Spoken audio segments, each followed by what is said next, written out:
ओए क्या हुआ तुझे? तू रो रही है? नहीं, मैं कहाँ रो रही हूँ। अच्छा, मुझसे झूठ बोलेगी, दिखाई दे। क्या हुआ है?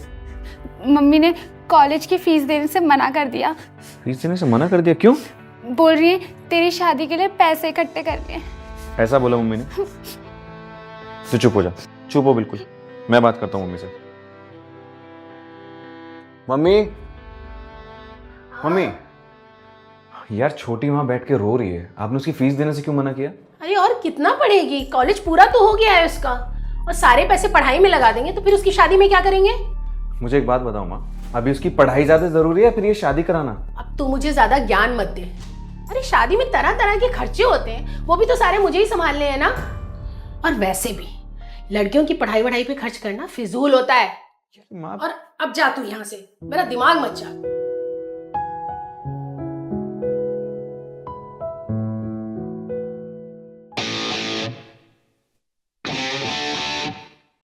माँ क्या है ये? टमाटर है? टमाटर तो है माँ, आपको पता है टमाटर कितने महंगे हो रहे हैं? आप कितना खर्चा कर रहे हो? छोटी की शादी की फिक्र नहीं है क्या आपको? अरे दे टमाटर। नहीं माँ, टमाटर नहीं दूंगा मैं सूखे आलू की सब्जी खा लूंगा। ये भी दो, मार्केट जा रहा हूँ। नहीं बिल्कुल नहीं, आशीर्वाद दो माँ। आंखें खोल दिया आपने मेरी, देखना छोटी के लिए कितने पैसे जोड़ दूंगा मैं। जा रहा हूँ, 100-150 रुपए वापस मिलेंगे। अरे अरे सुन तो बेटा। माँ बिल्कुल नहीं सुनूंगा। ये क्या बना के दिया है? ना चीनी है ना चाय पत्ती है। माँ अगर मैं अदरक, चाय पत्ती और चीनी पे पैसे वेस्ट करूंगा तो फिर छोटी की शादी के लिए पैसे कैसे सेव करूंगा? क्या हुलिया बना रखा है? ये ब्लू कलर का टाल, ये रेड कलर की शर्ट, बाकी सारे कपड़े बेचती है। हाँ बेचती है। माँ साइन कर दे माँ, ये क्या है?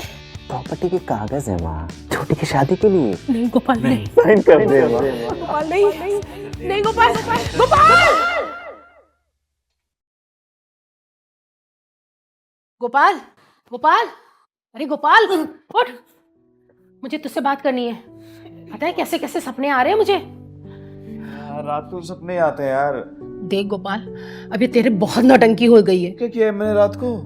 छोटी की शादी के लिए पैसे सेव करने हैं, लेकिन इसका मतलब ये नहीं है कि छोटी छोटी जरूरतों और ख्वाहिशों को मार दिया जाए। माँ, जब उस दिन मैंने आपको सेम चीज समझाने की कोशिश की थी तो आपको समझ नहीं आया था ना, और आज जब आपकी जरूरत पे आई है तो आपको बात समझ आ रही है। माँ पढ़ाई करना ना छोटी का शौक नहीं है, उसकी जरूरत है। हमें उसे पढ़ाना चाहिए ताकि वो अपने पैरों पर खड़ी हो जाए, और पढ़ लिख कर अगर वो डॉक्टर बन गई ना माँ, तो हमारे परिवार के साथ साथ जिस परिवार में जाएगी उसका भी नाम रोशन करेगी, और फिर आपको उसकी शादी करने की कोई चिंता नहीं है। वो खुद पे खुद सारी चीज कर लेगी माँ। तू ठीक कह रहा है बेटा। समाज के प्रेशर के चक्कर में अपनी बेटी की खुशियों और जरूरतों को सबको नजरअंदाज कर दिया। माँ कोई बात नहीं। माँ सॉरी यार, मैंने भी आपको समझाने के चक्कर में ना बहुत उल्टी सीधी चीजें करी। लेकिन तेरे इस उल्टे तरीके ने मुझे सही बात समझा तो दी ना। अरे माँ छोटी आ गई, इधर आ जल्दी। तुझे अच्छा। पता है तेरी फीस का इंतजाम करा लिया मैंने, मम्मी को पटा के। सच? अरे अब तेरी पढ़ाई बिल्कुल नहीं रुकेगी, एकदम स्मूथ जाएगी। मैं बहुत खुश नसीब हूँ कि तुम दोनों मेरे बच्चे हो।